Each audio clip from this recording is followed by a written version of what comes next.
வணக்கம் நேயர்களே.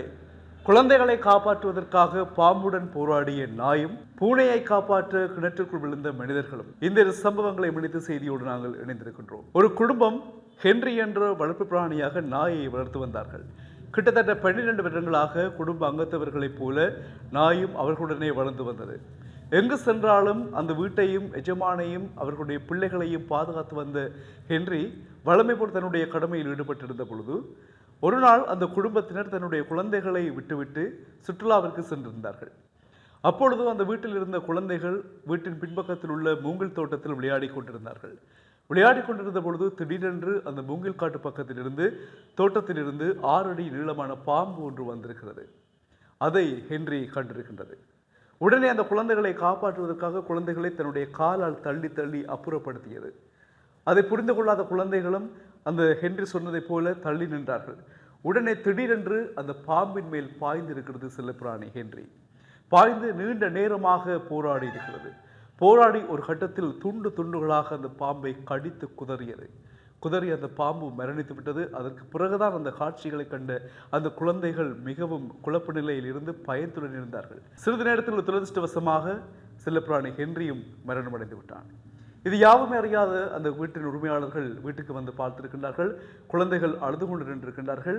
தங்களுடைய செல்லப்பிராணி ஹென்றி மயங்க நிலையில் இருந்திருக்கின்றான். பாம்புகள் துண்டு துண்டாய் கிடந்திருக்கின்றன. விடயத்தை ஓரளவு புரிந்து கொண்ட குடும்ப அங்கத்தினர்கள் உடனடியாக அந்த செல்லப்பிராணி ஹென்ரியை தூக்கி கொண்டு கால்நடை மருத்துவமனைக்கு சென்றிருக்கிறார்கள். சென்ற பொழுது அந்த ஹென்றி உயிரை விட்டு விட்டான் என்ற செய்தி குடும்பத்தினருக்கு கிடைத்தது. ஆழ்ந்த சோகத்தில் மிக கவலையில் அந்த சம்பவத்தை ஏற்றுக்கொள்ள முடியாதவர்களாய் அவர்கள் மனமுடைந்து வீட்டுக்கு திரும்பியது மட்டுமில்லாமல் அந்த குழந்தைகளை காப்பாற்றிய ஹென்ரியையும் பாம்பை கடித்து குதறிய ஹென்றி தங்களுடன் 12 வருடங்களாக வளர்ந்த அந்த செல்லப்பிராணி தங்களுடன் இல்லை என்ற கவலையில் ஆழ்ந்த ஒரு கவலையில் என்ன செய்திருக்கிறார்கள் சொன்னால் அந்த செல்லப்பிராணியின் படத்தை ஃப்ரேம் போட்டு அவருடைய தாங்கள் வளர்த்த ஆண்டை போட்டு இறந்த ஆண்டெல்லாம் போட்டு வளமையாக மனிதர்கள் இருந்தால் நாங்கள் என்ன செய்வோமோ அதை போல ஹென்றிக்கும் அவர்கள் செய்து அந்த படத்தை வீட்டில் மாட்டியிருக்கின்றார்கள். அந்த அளவிற்கு விசுவாசமாக நன்றி உணர்வாக அந்த நன்றியுள்ள பிராணிக்கு தங்களுடைய விசுவாசத்தை காட்டியிருக்கின்றார்கள். இந்த சம்பவம் இந்தியாவில் இடம்பெற்றிருக்கிறது. இந்தியாவின் தமிழகத்தில் ஒரு கிராமத்தில் இடம்பெற்றதாக செய்திகளில் நாங்கள் பார்க்கக்கூடியதாக இருக்கிறது. இதே போல பூனையை காப்பாற்றுவதற்காக கிணற்றுக்குள் விழுந்த 5 பேரும் மரணமாக இருக்கின்றார்கள். ஒரு பூனை ஒன்று தவறுதலாக கிணற்றில் விழுந்திருக்கிறது.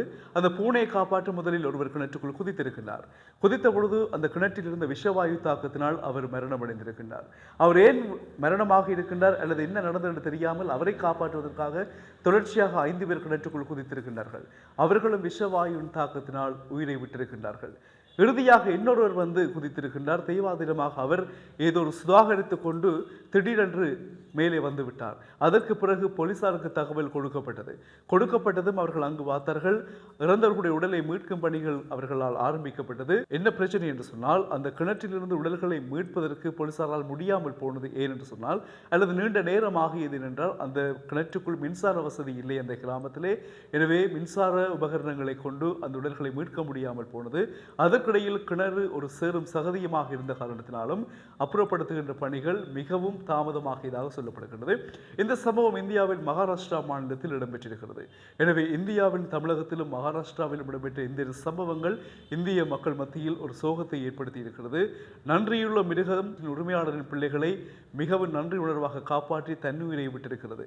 அதே போல சில நாடுகளில் தெய்வமாக வணங்கப்படுகின்ற எங்களுடைய வீட்டு செல்லப்பிராணியான பூனையை காப்பாற்ற கிணற்றுக்குள் விழுந்த மனிதர்கள்.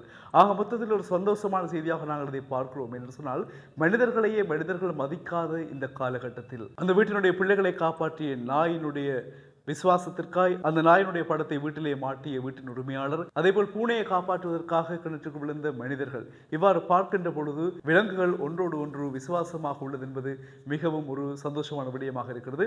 அண்மையில் நான் பார்த்த விடயம் ஒன்று, நாய் நன்றியுள்ள மிருகம் என்பது ஆச்சரியம் அல்ல. ஆச்சரியம் என்னவென்றால் மனிதர்களோடு கூட இருந்தும் இவ்வளவு ஆண்டுகளாகவும் இவ்வளவு காலமாகவும் அது நன்றி உணர்வு மாறாமல் இருக்கிறது இல்லையா? அதுதான் ஆச்சரியம் என்ற விடயத்தை அண்மையில் படுத்திருந்தேன். இந்த செய்தியோடு இதை பொருந்துகின்றபடினால் இணைத்திருக்கின்றேன். தொடர்ந்து இணைந்திருங்கள் டியூப் தமிழோடு செய்திகளுக்காக. சந்திப்போம். வணக்கம் நேயர்களே.